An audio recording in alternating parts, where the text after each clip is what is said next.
오늘부터 다니엘서를 강의하려고 하는데 우리 다니엘서 전체 주제하고 아주 딱 맞는 그런 찬양을 해주셔서 너무 감사를 드립니다. 강의 계속 이제 할 때 오늘 찬양도 기억하시면서 여호와를 경외하는 자가 복되다고 하는 사실, 그리고 어떤 상황 속에서도 하나님의 주권이 변함없다라고 하는 사실을 기억하시기를 바랍니다. 자, 다음 주일 창립 기념주일이지요. 그리고 동시에 새생명 전도 축제 주일이기도 합니다.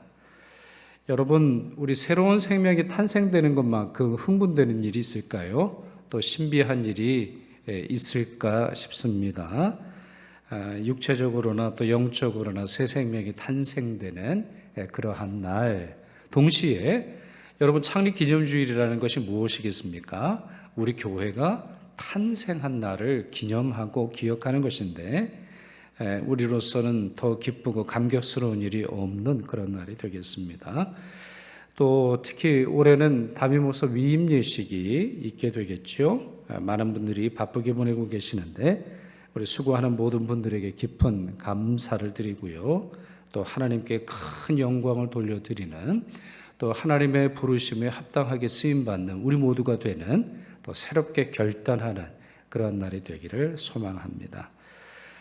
자, 전도부에서 수고를 많이 하시는데요. 우리 준비한 광고 하나 보시고, 우리 새생명 전도 축제와 관련되어 있는 광고 하나 보시고 말씀드리도록 하겠습니다.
네, 그리스도의 능력을 의지하시면서 마지막까지 전도하실 수 있기를 바라고요.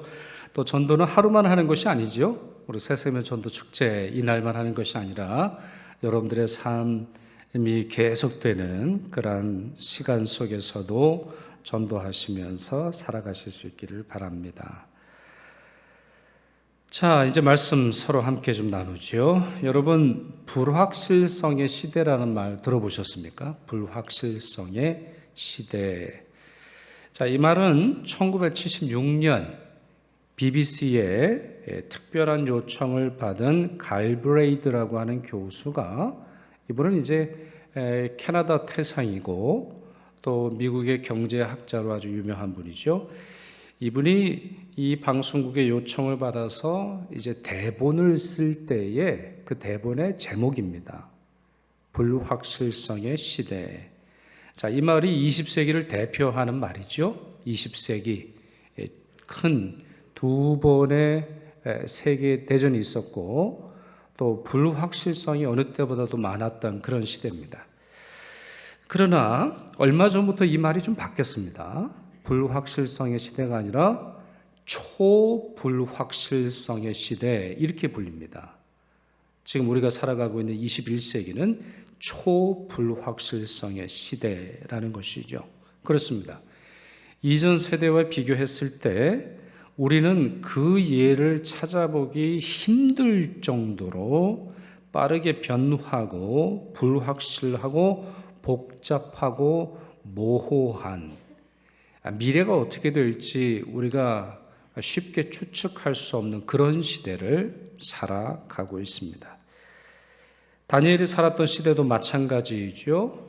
자, 오늘부터 물론 다음 주일은 저희 창립 기념주일이라 다른 주제로 설교를 드리겠습니다만, 대림절 전까지 다니엘서를 강의하려고 하는데요. 아주 중요한 말씀이 1절과 2절에 있습니다. 1절에 이렇게 되어 있죠. 유다 왕 여호야김이 다스린 지 3년이 되는 해에 바벨론 왕 느부갓네살이 예루살렘에 이르러 성을 에워쌌더니 라고 우리 다니엘서 전체와 관련되어 있는 중요한 역사적 배경을 설명하고 있습니다. 이때가 주전 605년입니다. 정확하게 말씀드려서 주전 605년이 되겠습니다. 요나서의 배경이 되는 지도 한번 보여드릴까요? 요나서의 배경이 되는 지도입니다.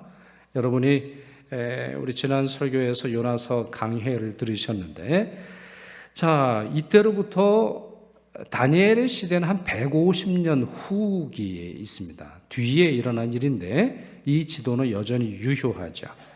이스라엘이 어디 있죠, 여러분? 이스라엘이 우리 좌측 하단에 보면 있죠. 이스라엘이 있고, 그리고 이스라엘에서 조금 그 이스라엘이라고 하는 글자, 유다라고 하는 글자가 있고, 왼쪽에 보면 욥바라고 있죠. 자, 욥바가 뭐죠, 여러분? 다시스로 가는 배를 요나가 타려고 했던 항구입니다. 자, 그리고는 쭉 올라오세요.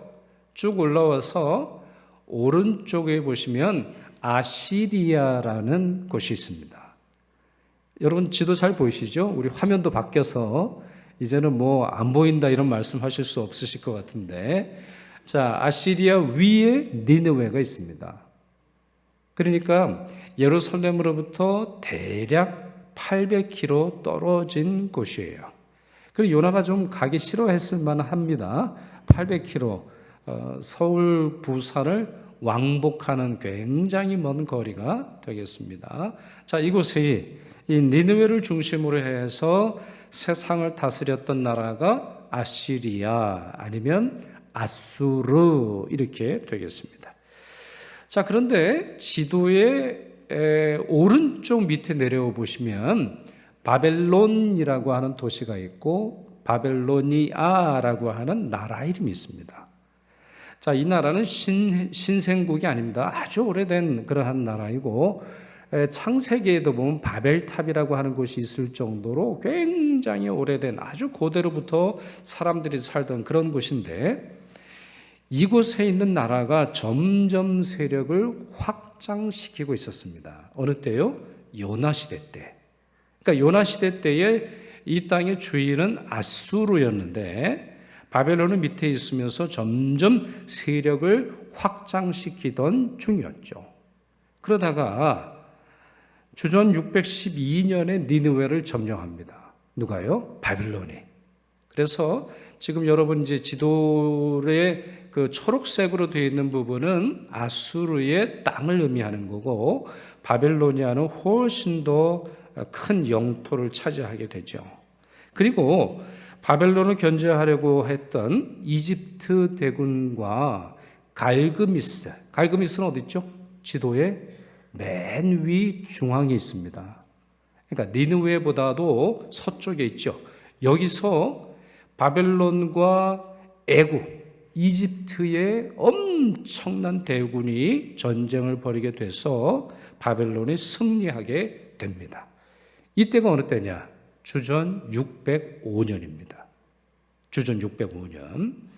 자, 그런데요, 이 느부갓네살이 갈그미스에서 승리를 거둔 후에 남쪽으로 내려옵니다. 남쪽으로 내려와서 다시는 이집트가 애굽이 자기들을 공격하지 못하도록 누구를 치느냐? 남유다를 칩니다. 남유다를 공격을 해서 이때에 그 유대 땅에 있던 귀족과 왕족의 아이들을 끌고 가죠. 그러니까 어떻게 보면 볼모, 인질로 삼는 것인데요. 이 아이들 중에 다니엘과 그 친구들이 포함이 되어 있었습니다. 이것이 바로 다니엘서 1장 1절 유다 왕 여호야김이 다스린 지 3년이 되던 해에 벌어진 일입니다. 그러니 유다 안팎으로 굉장한 사건들이 이 시기에 벌어졌는데, 이것은 비극의 서막에 불과합니다. 이게 끝이 아니에요. 그 후 한 8년 정도 지난 후입니다. 주전 597년입니다. 느부갓네살이 다시 예루살렘으로 공격하는데요. 이때 유다의 핵심 지도자들과 함께 유다 왕 여호야긴을 포로로 끌고 갑니다. 이것이 1차 유배입니다. 1차 유배. 이들 중에 선지자 에스겔이 포함이 되어 있었죠. 그리고 그로부터 약 10년 후인 주전 587년 느부갓네살은 예루살렘을 다시 공격해서 아무것도 남기지 않고 파괴합니다. 여러분, 이스라엘이 망한 것, 유다가 망한 것은 한 번에 망하지 않아요.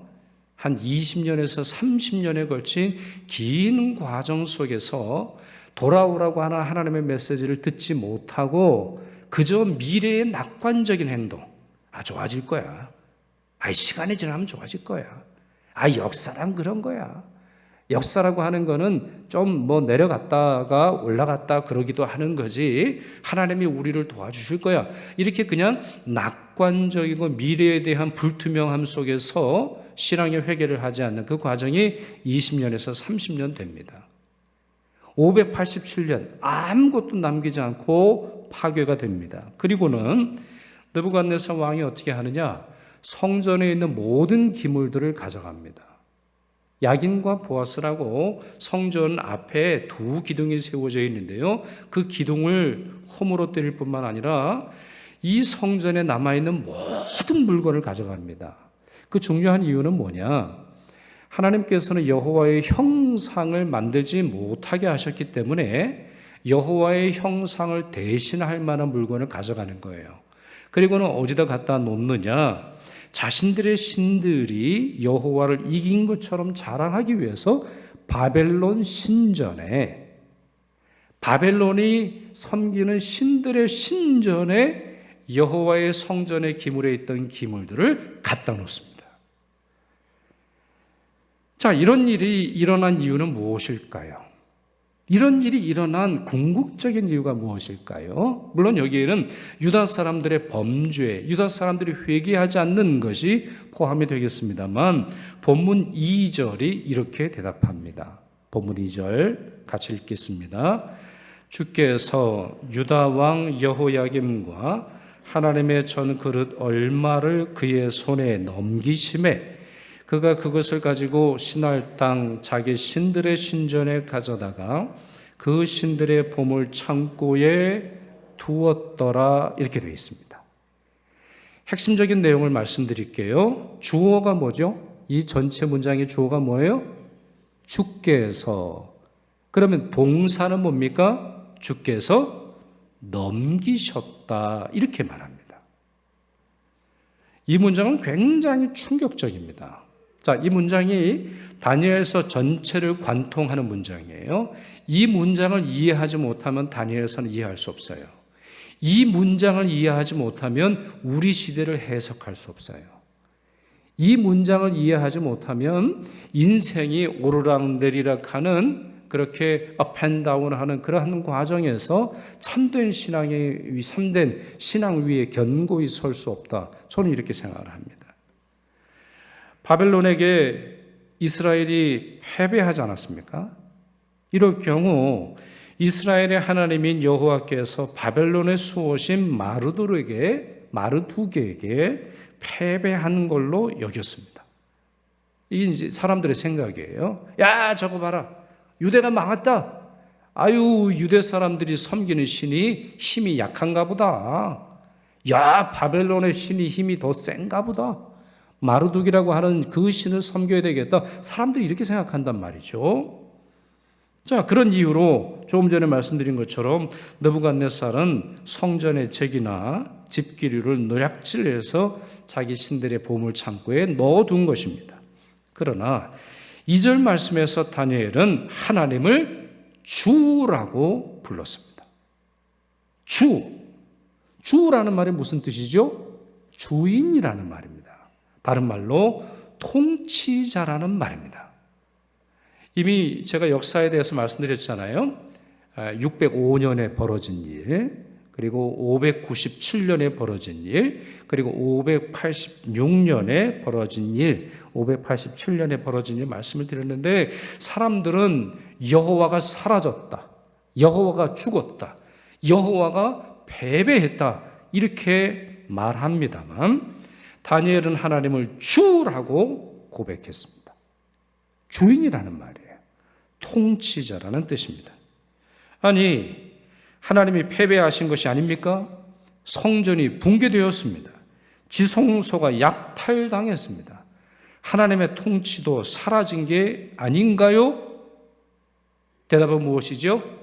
No, 아닙니다. 여호와 하나님은 이스라엘이 망하든 망하지 않든, 예루살렘 성전이 무너지던 건재하던 한결같이 세상의 주인이시요 통치자이십니다.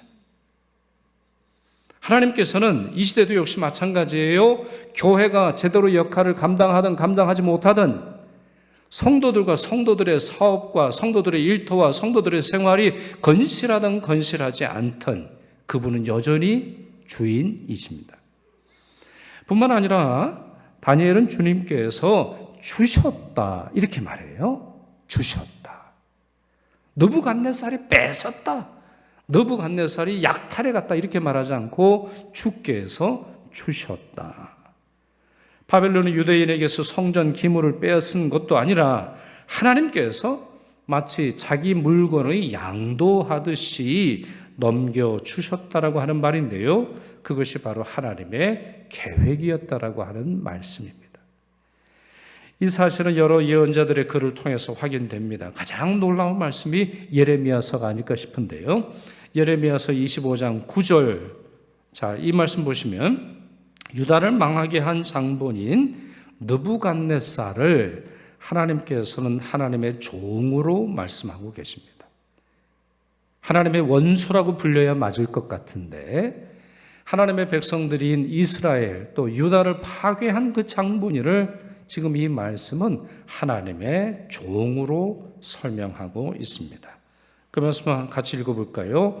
보라, 내가 북쪽 모든 종족과 내 종 바벨론의 왕 느부갓네살을 불러다가 이 땅과 그 주민과 사방 모든 나라를 쳐서 진멸하여 그들을 놀램과 비웃음거리가 되게 하며 땅으로 영원한 폐허가 되게 할 것이라 여호와의 말씀이니라. 아멘입니까? 아멘. 우리의 생각, 우리의 상식을 초월하는 말씀이에요.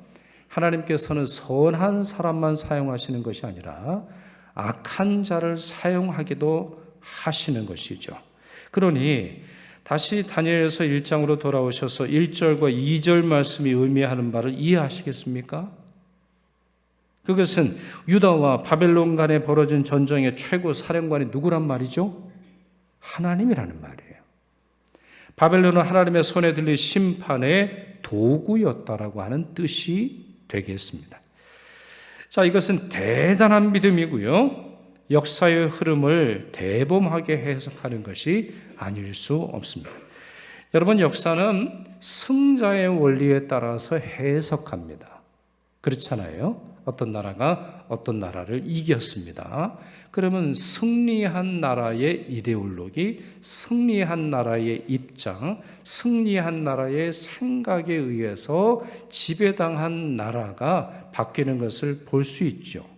그러나 다니엘은 그렇게 해석하지 않아요. 그래서 그럴까요? 우리는 다니엘서를 읽을 때, 다니엘서를 읽다 보면 우울한 다니엘의 모습을 발견할 수 없어요. 조금 전에 말씀드렸잖아요. 다니엘은 언제 끌려가요? 주전 605년 부모로부터 강제로 떼어집니다. 그리고는 언어가 다르죠. 종교가 다르죠. 먹는 것이 다르죠. 또한 자기가 망한 나라 민족으로서 살았던 서름이 있었는데 다니엘서는 서름이 없어요. 엄마를 잃어버린 서름이 없어요. 나라를 잃어버린 서름이 없어요. 망한 나라의 백성으로서 구차하게 목숨을 구하는 일이 없어요. 구차하게 자기의 신앙을 포기하면서 살아남으려고 하는 그러한 약소민족의 백성들의 모습이 나오지 않아요. 흥미로운 사실은 뭐냐면 다니엘이 기도할 때요, 바벨론이 망하도록 기도하는 내용조차 없는 걸 볼 수 있습니다. 하나님, 이 바벨론이 망해야 합니다. 아니, 우리나라를 공격을 해가지고 세상을 어지럽힌 이 나라가 망해야 세상이 바뀔 것 같습니다. 이런 기도 내용도 있지 않아요. 물론 하나님이 심판하세요. 바벨론의 오만함을 하나님이 심판하시지만 다니엘은 그런 기도를 드리지 않고 있음을 볼 수 있습니다. 그렇습니다. 초불확실성의 시대에 자신이나 온 세계가 무너지고 붕괴되는 것 같은 그러한 세상을 살면서도 다니엘은 어때요?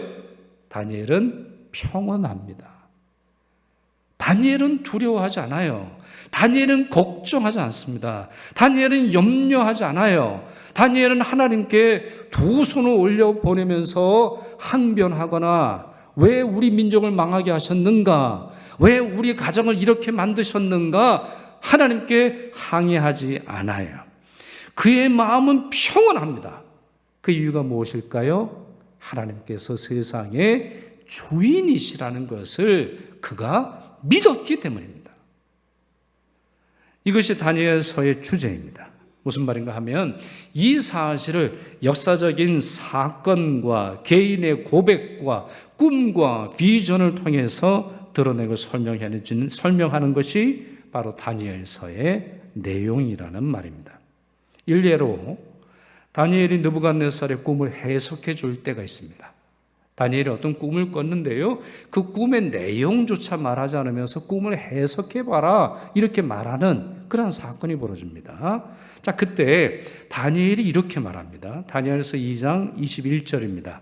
그는 때와 계절을 바꾸시며 왕들을 폐하시고 왕들을 세우시며 지혜자에게 지혜를 주시고 총명한 자에게 지식을 주시는도다 그랬어요. 자, 이 말씀을 누가 했다고요? 다니엘. 누가 들었습니까? 느부갓네살. 세상을 다스리고 있는 것처럼 보이는 대단한 존재 아닙니까? 여러분, 느부갓네살은 당시에 절대자처럼 행동을 했습니다. 한 나라의 패망, 한 나라의 흥망성쇠가 그의 손에 달려있다고 생각을 할 정도로 그는 정치적 절대자입니다. 그러나 다니엘은 그에게 뭐라고 말하죠? 하나님은 때와 계절을 바꾸십니다. 하나님은 왕들을 폐하시고 왕들을 세우기도 하십니다. 하나님은 지혜자에게 지혜를 주시고 총명한 자에게 지식을 주시는 분이십니다. 주어가 뭐죠? 하나님이세요. 동사가 뭐예요? 그분이 주시는 거예요. 세상 모든 만물, 세상 모든 통치자, 세상 모든 정치가, 세상 모든 경제를 맡은 사람들 하나님의 통치 아래 있다라고 하는 것이죠. 느부갓네살이라고 하는 이 이름은 대단한 이름입니다. 아카드어로 되어 있는데요, 나부신이요 나의 영토를 지켜주소서라고 하는 말이 이 느부갓네살이라고 하는 이름의 뜻인데요, 그의 통치력에 걸맞는 이름이 아닐 수 없죠. 그러나 다니엘은 뭐라고 말합니까? 그의 권세, 그의 권력, 그의 능력이 오직 하나님께 있을 뿐이다. 하나님께서 왕에게 주셨기 때문인 것이지 하나님께서 그것을 거두어 가실 때 왕은 별것 아닙니다. 이와 같이 말하고 있는 것이죠. 자, 이 말에 느부갓네살도 동의하지요. 우리가 그것을 다니엘서 2장을 통해서 확인해 볼 수 있고 또한 다니엘서 4장을 통해서도 확인해 볼 수 있습니다. 자, 그가 이렇게 말합니다. 느부갓네살이 말입니다. 다니엘서 4장 34절 하반절 그리고 35절에 이렇게 되어 있습니다. 그 권세는 영원한 권세요 그 나라는 대대에 이르리로다. 땅의 모든 사람들을 없는 것 같이 여기시며 하늘의 군대에게든지 땅의 사람에게든지 그는 자기 뜻대로 행하시나니 그의 손을 금하든지 혹시 이르기를 내가 무엇을 하느냐고 할 자가 아무도 없도다. 하나님은 하나님의 뜻대로 행하십니다. 하나님 왜 그렇게 행동하십니까? 하나님 그 손을 멈추시지요. 하나님 그와 같은 행동하시는 이유가 무엇입니까? 물을 자가 세상에 없음을 누가 고백을 하고 있어요? 느부갓네살 왕이 고백을 하고 있습니다. 여러분 여기 아주 중요한 말이 나옵니다. 자기 뜻대로 행하시나니 라는 말이 나오죠. 자기 뜻대로 행하시나니, 이 말을 신학적인 용어로 바꾸어 보면 하나님의 주권이라고 부를 수 있습니다. 하나님의 주권. 그렇습니다. 우리는 다니엘서를 통해서 확실히 깨닫게 됩니다. 다니엘서의 이 주제가 우리에게도 얼마나 중요한지 우리 스스로 인정하지 않을 수 없어요. 첫째, 하나님의 견줄 자, 하나님에게 대항할 수 있는 자, 하나님의 뜻을 거역할 수 있는 자는 이 세상에도 또한 천상의 세계에도 존재하지 않는다라는 것입니다.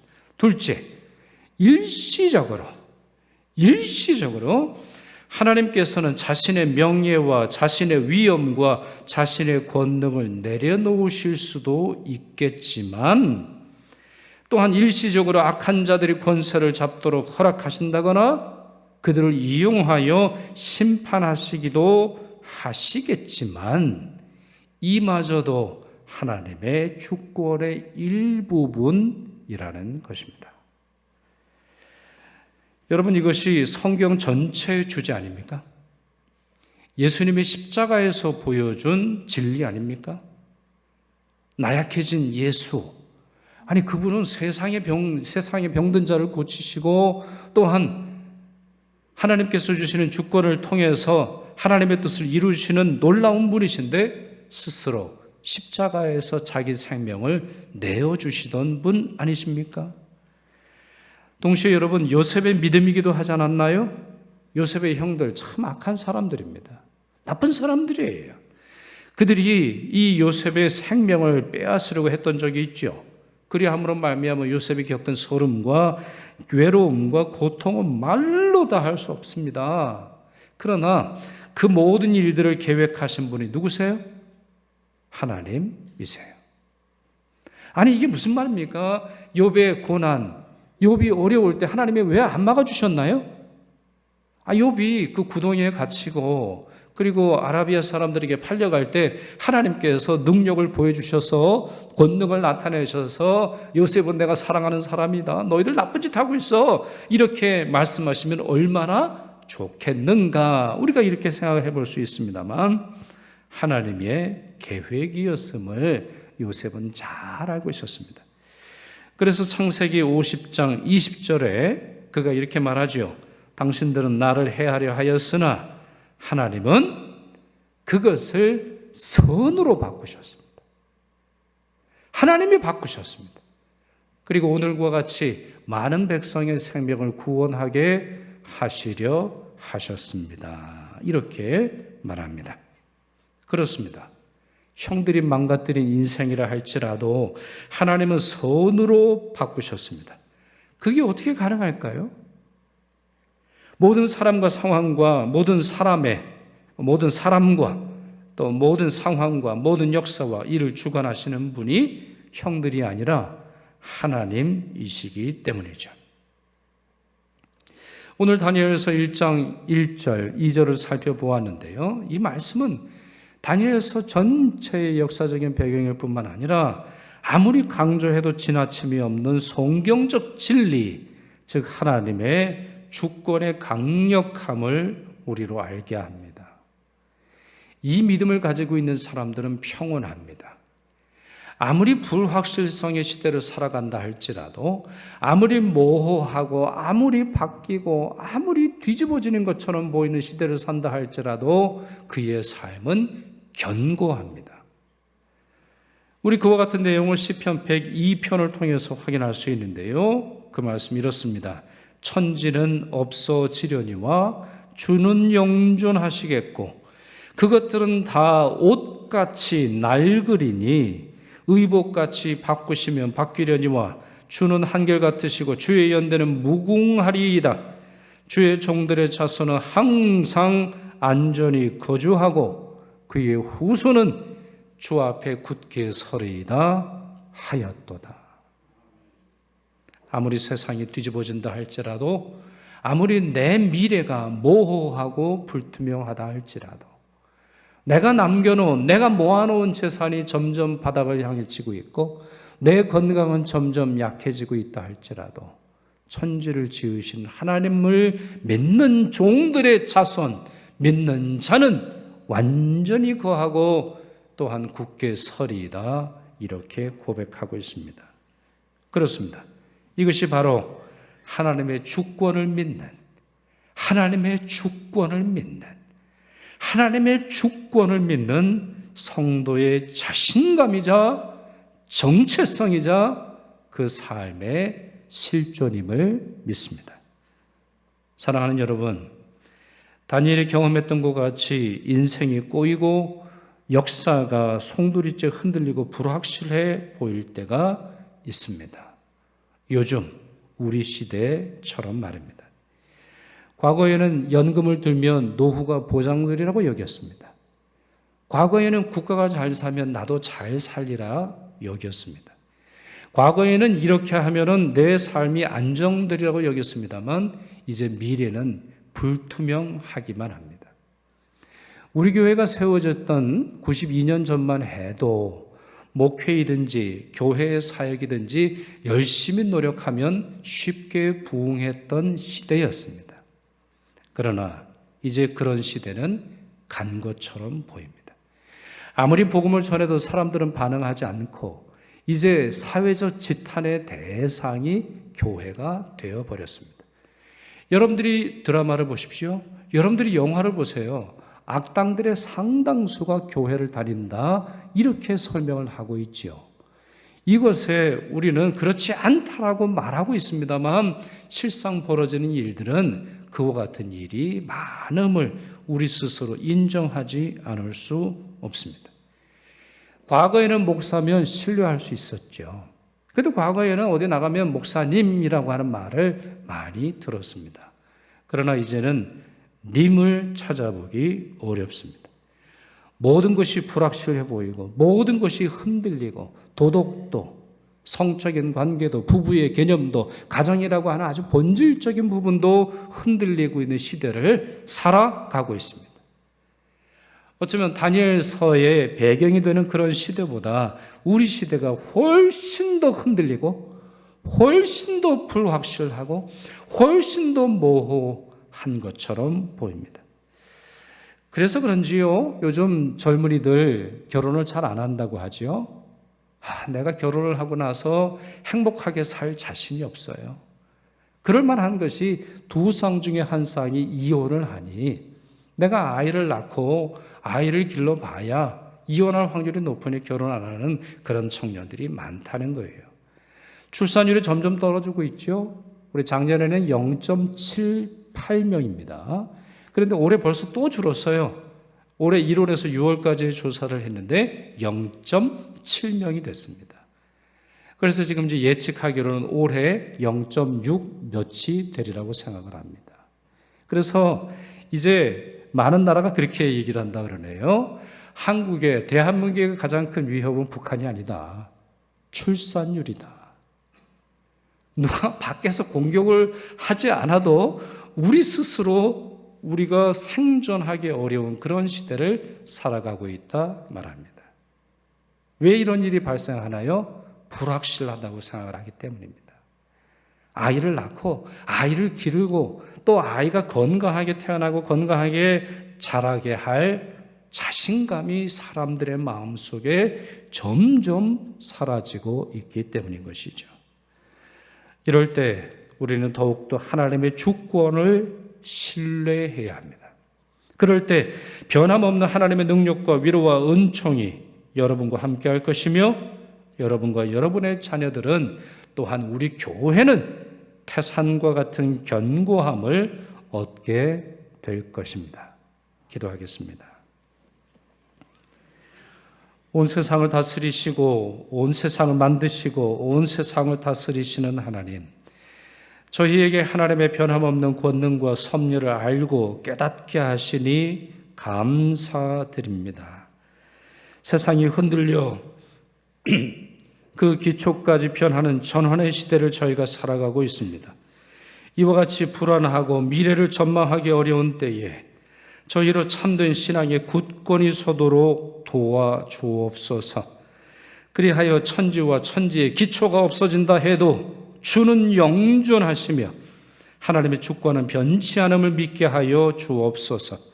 교회의 머리가 되시며 모든 이들의 유일한 구세주가 되시는 우리 주 예수 그리스도 이름으로 기도드리옵나이다. 아멘.